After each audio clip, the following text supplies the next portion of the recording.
good day to stay on. Now's your chance.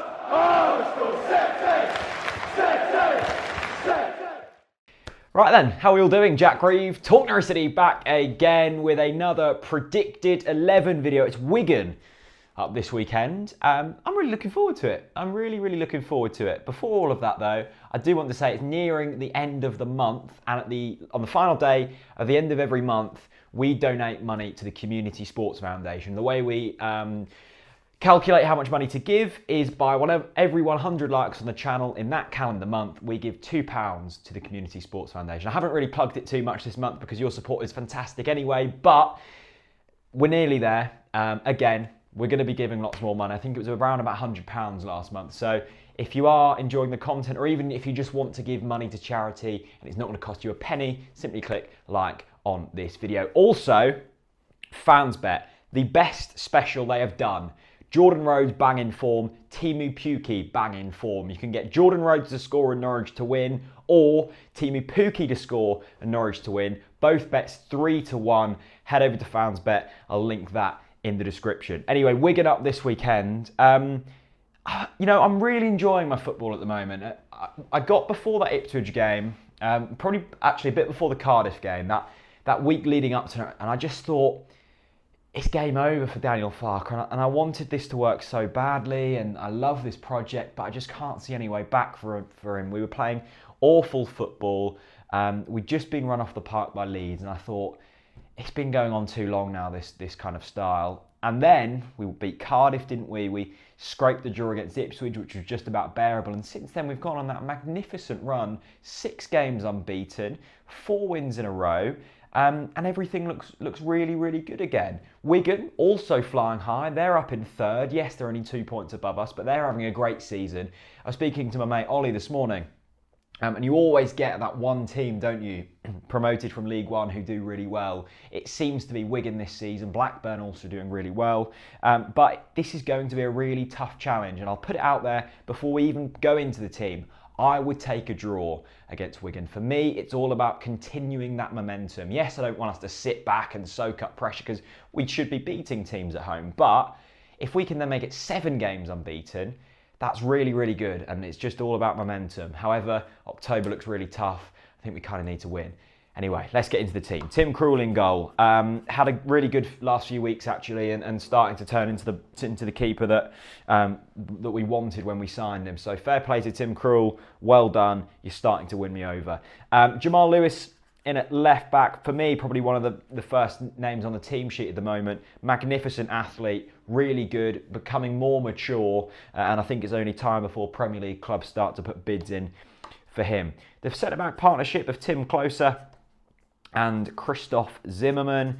Been really impressed with Zimmerman since he's come back into the squad.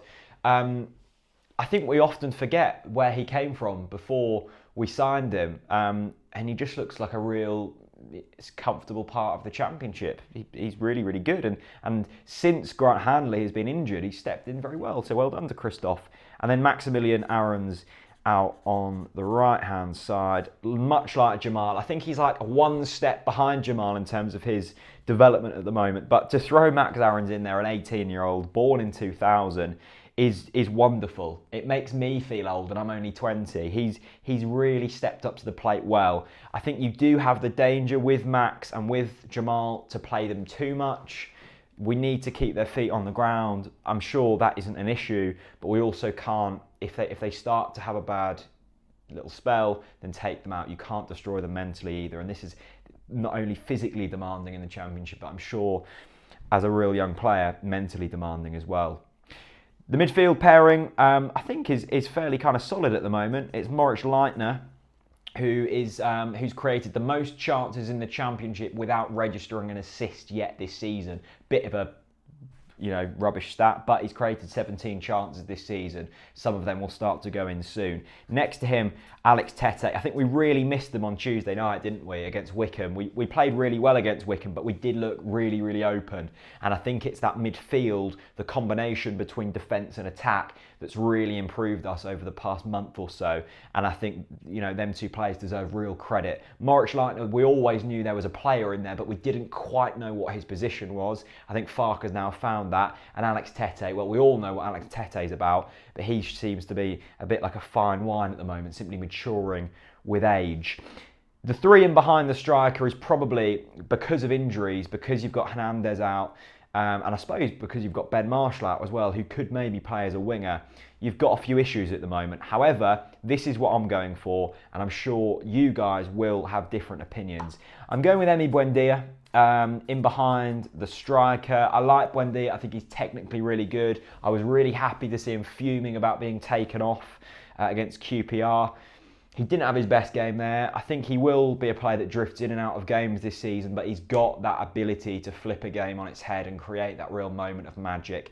And I do think that kind of them players in behind at the moment are all a bit one-dimensional in terms of the way they go forwards. Buendia is different. He's got something about him. I'm going to throw him in there. I'm going to go with Stiepermann out on the left. He's been an absolute revelation, hasn't he, Mr. Stiepermann, since he's been deployed in a slightly different position. And I think, for me, it's them bombing runs forward that really makes him a player that we should value at the moment. There's times when Norwich City, when we're under the cosh a little bit, you know, we don't have an outlet. We either throw it long and lose it again because we're playing one up top. Stiepermann has the power to simply just drive the ball forwards, relieve pressure a little bit, but he also contributes with assists as well, which is really nice to see. I'm going to drop Cantwell, not because of anything personal. I think he's been really, really good. I just think at home against a team like Wigan, you need a little bit more toughness, a little bit more experience, and that's why I'm going with Mario Vrancic. He's been unlucky to be, plagued with injury so far this season, but from what I have seen of him, I think he can do a job in there. And up front, I will stick with Teemu Pukki, despite Jordan Rhodes getting that hat-trick in the week. However, and I haven't really thought about this until now, could you take Vrancic out and put a Jordan Rhodes in there? Is that an option and go two up top, move Buendia out there slightly? You could go two up top. I mean, it would be bold, but against at home, why not? I just think maybe it's risky to change a system that's been working so well. Don't fix something that isn't broken, kind of. But that's not stopping you from tinkering a little bit. That is an option though. I will take Rhodes just out for now because that isn't the team I would go for. I would go with Vrancic in there, but you could easily go two up front. That's the team I'm going to go for. Let me know what team you would go for. Would you go two up front? Jordan Rhodes scoring a hat-trick in midweek. That's 5 goals for the season for him. Teemu Pukki, 6 goals for the season for him. Put them together, that could equal goals, couldn't it? In terms of Wigan, they've lost their last 2 away games, Brentford and QPR. However, they are flying. They beat Bristol City last week 1-0, which was a really good result for them. Bristol had won 4 in a row up until that point. So this isn't going to be easy, and it's going to be a different challenge to what we've had over the last couple of weeks. But I'm really, really up for this one. I'm dead excited to get back to Carrow Road and see the boys. Thank you for watching. Let me know your thoughts down in the comment section below. Hit like. Money goes to charity. And also, if you fancy a little flutter fans bet, Norwich City specials, I'll link that down in the description too. Thanks for watching, and I will see you very soon. Bye-bye.